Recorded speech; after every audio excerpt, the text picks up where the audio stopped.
आज हम पढ़ेंगे function of central bank. Central bank क्या होता है कि जितने भी कंट्रीज होती जो भी इकोनॉमी होती हैं उनमें एक अपेक्स बैंक होता है जो सबसे बड़ा बैंक होता है जो सारे बैंक सिस्टम को कंट्रोल करता है। तो सेंट्रल बैंक की वर्किंग क्या होती है हम वो पढ़ते हैं कि सेंट्रल बैंक क्या काम करता है। Number one, currency authority. Main काम उसका करेंसी अथॉरिटी करना है, करंट इशू करना होता है। फिर banker to the government, government का बैंक होता है। जिस तरह हमारा बैंक कॉमर्शियल बैंक होता है इसलिए गवर्नमेंट का जो बैंक होता है वो सेंट्रल बैंक होता है। ठीक है। Next, bankers bank and supervisor. सारे बैंकों का बैंक होता है और सारे बैंकों बैंकिंग सिस्टम को सुपरवाइज करता है। फिर control of money supply and credit, कि मनी सप्लाई जो हो रही है मार्केट में उसको किस तरह कंट्रोल किया जाए। And last one, custodian of the foreign exchange reserve, कि फॉरेन एक्सचेंज जो हमारे पास है मतलब इंडिया के अलावा बाकी सारी जो करेंसी उसको ये रिजर्व की फॉर्म में अपने पास रखता है। ठीक है। अब देखो पहले पॉइंट पे हम आते हैं कि currency authority and bank of issue. Bank of issue का मतलब करेंसी को इशू करने का काम सेंट्रल बैंक करता है। ये उसका सिंपल एक बैंक सेंट्रल बैंक है जो ये वर्किंग करता है, बाकी बैंकों को ये अधिकार नहीं होता। देखो लिखा है the central bank has sole authority to issue the currency in the country of reserve bank. हमारे देश का कौन सा बैंक है? Reserve Bank of India has the sole right to issue the currency note except the 1 rupee note and coin. इसको issue करने का अधिकार नहीं है। All the issue by the central bank is monetary liability, and the central bank is obliged to back the currency with an assets is equal value and enhance the public confidence in paper currency। मतलब RBI ये working करता है कि कितने note issue करना है और उसको किस तरह कंट्रोल करना है।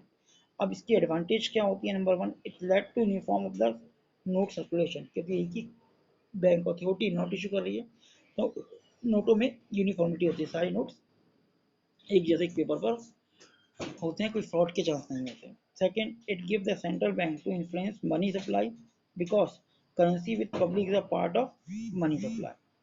ठीक है, कि सेंट्रल बैंक को पावर होती है मनी सप्लाई करने की, जो पब्लिक का पार्ट मनी सप्लाई का एक पार्ट है। थर्ड पॉइंट क्या कहता है? It enable the government to have supervision and control over the central bank in respect of issue of note. Government का कंट्रोल होता है, सुपरविजन कर सकती है वो सेंट्रल बैंक का। Next, ensure the public faith in the currency system, क्योंकि काम गवर्नमेंट अथॉरिटी कर रही है, ठीक है, तो पब्लिक को सिस्टम पे फेथ होता है। It help to stabilize the internal and external value of currency. ये करेंसी की इंटरनल और एक्सटर्नल मतलब देश के अंदर और देश के बाहर जो वैल्यू है उसको स्टेबलाइज कंट्रोल करने का काम भी करती है। सेकेंड पॉइंट में आते हैं, banker to the government. Central bank जो होता है किसी भी देश का सेंट्रल बैंक जो होता है वो गवर्नमेंट का भी बैंक होता है। जैसे पब्लिक का आम जो बैंक होता है वो कॉमर्शियल बैंक होता है। जैसे हम अपनी बात करें, हमारा बैंक आईसीआईसी होगा, एसबीआई होगा, एचडीएफसी होगा।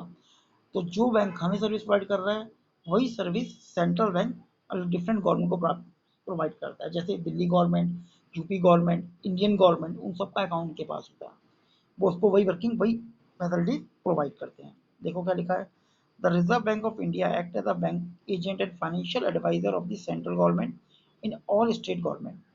As a banker it carry out the banking business of the government. अब उसमें क्या, to maintain the current account की का क्या चीज है कि जो भी करंट अकाउंट मेंटेन करता है हर गवर्नमेंट का। Second, it except the receipt and payment made by the government and carry out exchange remittance and banking operation. जो भी पेमेंट होती है रिसीव होती है, जैसे अकाउंट ओपन किया तो जैसे हमारा अकाउंट कमर्शियल बैंकों में होता है तो आरबीआई में जिनका सेंट्रल बैंक में जिनका अकाउंट होगा वो उस पर वर्किंग करती है। As an agent the central bank responsible for manage the public debt, क्योंकि यदि एजेंट भी काम करती है तो पब्लिक डेट को मैनेज करने का काम भी सेंट्रल बैंक के थ्रू किया जाता है। एज अ फाइनेंशियल एडवाइजर की अगर हम बात करते हैं, central bank government advise the government from time to time for economic and financial and monetary matter, कि भाई जो भी इकोनॉमी चल रही है उसे किस तरह कंट्रोल किया जाए, बैंक रेट क्या, इंटरेस्ट रेट क्या किया जाए, किसको लोन दिया जाए, सब काम सेंट्रल बैंक गवर्नमेंट को एडवाइजर की फॉर्म में प्रोवाइड करता है। ठीक है। अब नेक्स्ट थर्ड पॉइंट आता है बैंकर बैंक एंड सुपरवाइजर। बैंकों का भी ये बैंक होता है। बैंकों के बैंक का मतलब जितने कमर्शियल बैंक हैं उनको भी आरबीआई कंट्रोल करता है, मॉनिटर करता है, तो उनका भी अकाउंट आरबीआई के पास होता है। जैसे एसबीआई, एचडीएफसी, पीएनबी, इन सबका अकाउंट आरबीआई के पास होगा। ठीक है। और ये भी अपनी वही सर्विस इनको भी प्रोवाइड करता है। देखो लिखा है, being the apex bank, the central bank RBI India का act as a banker of the other bank. In the same sense, it bears the some relationship of commercial bank as the letterman with the general public. अब इसमें करता क्या क्या है देखो, customer for cash reserve, पहला point custodian of cash reserve, sorry कह रहे commercial bank require to keep the certain proportion of the deposit, जिसे हम CRR LRR कहते हैं, वो सेंट्रल बैंक उनके पास रिजर्व की फॉर्म में रखता है।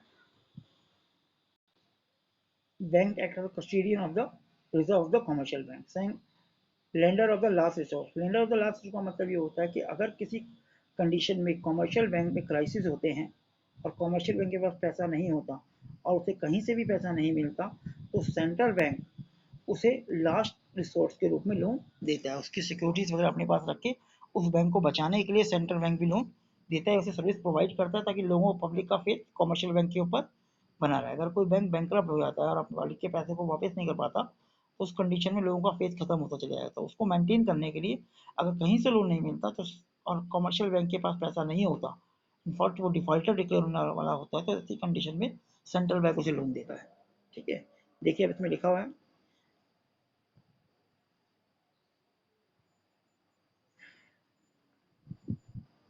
lender of the last resort. When the commercial bank failed to meet the financial requirement from other resources, they approach to the central bank to give loan and advance as a lender of last resort. मतलब जब से कहीं भी loan नहीं मिलता तो central bank के पास जाके लोन लेते हैं। Central bank assist this bank through the discounted of approved security and bill. वो उसकी सिक्योरिटीज बिल ऑफ एक्सचेंज वगैरह जो होते हैं, डॉक्यूमेंटेशन जो होता है, वो रख के उन्हें लोन देता है। फिर क्लियरिंग हाउस का पॉइंट आता है नेक्स्ट, सेंट्रल बैंक का काम। क्लियरिंग हाउस में क्या होता है कि अगर एक्स पर्सन का PNB में अकाउंट है और Y पर्सन का SBI में अकाउंट है और ये अगर इसे चेक देता है, तो ये अपने बैंक में चेक जमा करेगा और SBI PNB के पास नहीं आएगा, ये चेक RBI के पास जाएगा। RBI क्या करेगा, RBI के अंदर SBI का अकाउंट भी है और उसका अकाउंट भी है, तो RBI इसके अकाउंट से अमाउंट माइनस करके SBI के अकाउंट में जोड़ देगा। इसे कहते हैं क्लियरिंग हाउस। मतलब चेक किस तरह क्लियर होता है, तो अगर एक्स ने वाई को चेक दिया तो वाई बैंक इसके पास नहीं जा रहा, सारे चेक RBI के पास जा रहे हैं और RBI उन्हें एडजस्ट कर रहा है।